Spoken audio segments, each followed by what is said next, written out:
It's So been the weirdest thing being on the sugar diet, especially like, years of like not eating sugar. And if I am going to have something sweet, to use, Splenda, or to have, a diet soda or some sort of drink that has, artificial sweeteners in it or whatever. But now just to like literally just say, oh, I could just like pour sugar on that.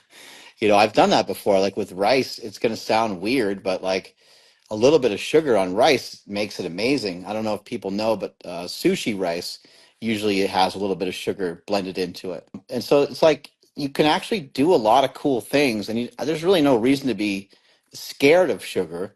What I would say is that sugar can add calories without really adding a lot of like satiation, because it's the cool thing, maybe the best part about sugar is, not only what it can do from a flavor perspective, but almost everyone can digest it. Sugar is not something that's going to like disrupt or bother your stomach at all.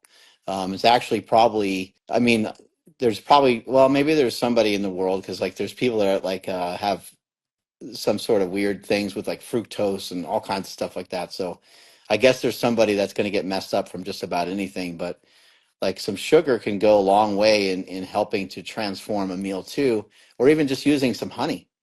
I put honey, I've seen like on Instagram a bunch of people using like honey on like some ground beef and stuff like that. And I've done that with like lean turkey and rice. Throw a little bit of like, I like stuff to be spicy too, so I might throw something spicy in there, like sriracha, and I might throw some like honey on top of it. And I think that this is fun. That's my version of fun. And I know that, not everyone maybe feels they have time for it, but I think if you're somebody that has a lot of body fat, I think one of the best things you can do for yourself, they tell people like to take up a hobby and stuff like that. I think this should be your hobby.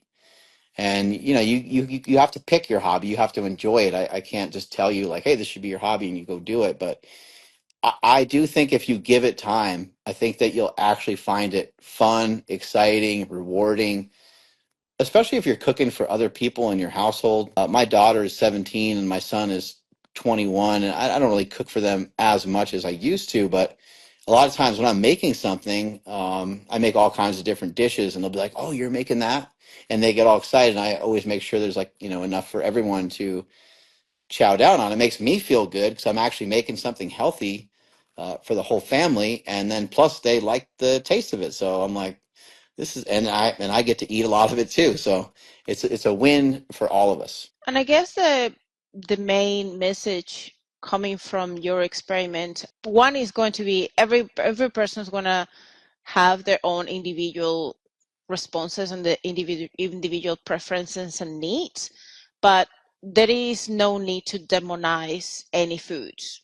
And sugar is not bad. It's more like everything comes down to portion size and quantity. Those makes the poison. Like if you only eat sugar and that's the only thing you eat, or you overdo it with it without having balance, without having obviously paid attention to your energy intake, and you're in a calorie surplus, and you also have excess body fat, poor lifestyle, poor habits, you will see negative effects long term and potentially short term, just depending on how your lifestyle is and everything else. But one single food isolated on its own is not going to be bad or shouldn't be demonized. Same as if we isolate oil or you name it, anything. I agree, because even with like pizza, right, which a lot of people like pizza, as long as you don't eat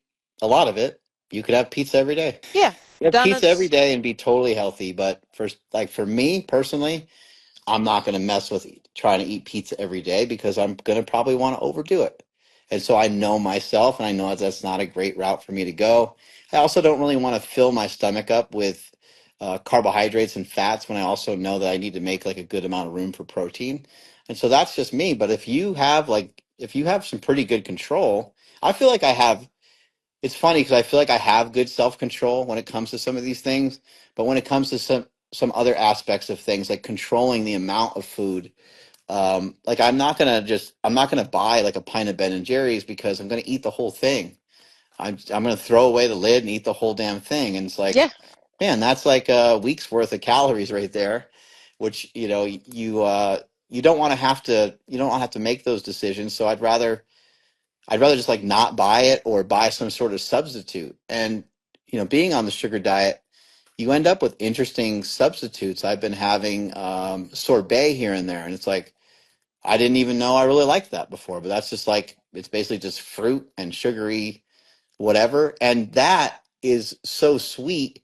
But to me, it doesn't taste so good that I want to eat the whole thing. So even though it has way less calories in the first place, like it has probably like 800 calories less than like a pint of Ben and Jerry's or something like that.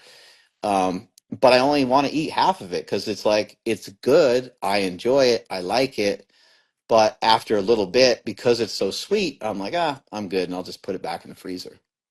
Yeah, it comes down to this thing that is called the hedonic staircase of food, of dieting or food, that was coined by Mike Israetel, and he talks a lot about this common sense thing. If you want to have a lot more control with the foods you're eating, you have to be very smart about that hedonic response of the food. And if you tend to eat something that you love, that you really, really, really like, you're more likely to eat a lot of it and you will struggle to control yourself. But if you eat something that is kind of like in the middle, it has a decent amount of taste, you enjoy it, but not so much that you can overeat it so much, you will have that happy balance between eating something you enjoyed, but you still had some sense of control over it.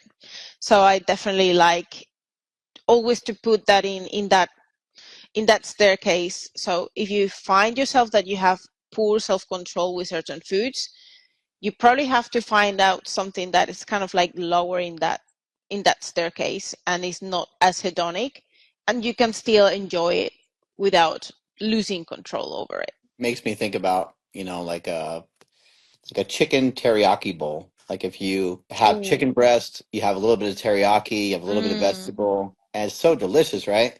yum. But if you want to overeat it super fast, and you want to be way over your calories, you just instead of having chicken breast, you have chicken thighs, and then you're going to Mm-hmm. be in that hedonic staircase where you created something that's like it's a little too much for you. It's too calorically dense. It's going to be hard to actually eat an amount that allows you to stay within some sort of reasonable energy consumption for the day.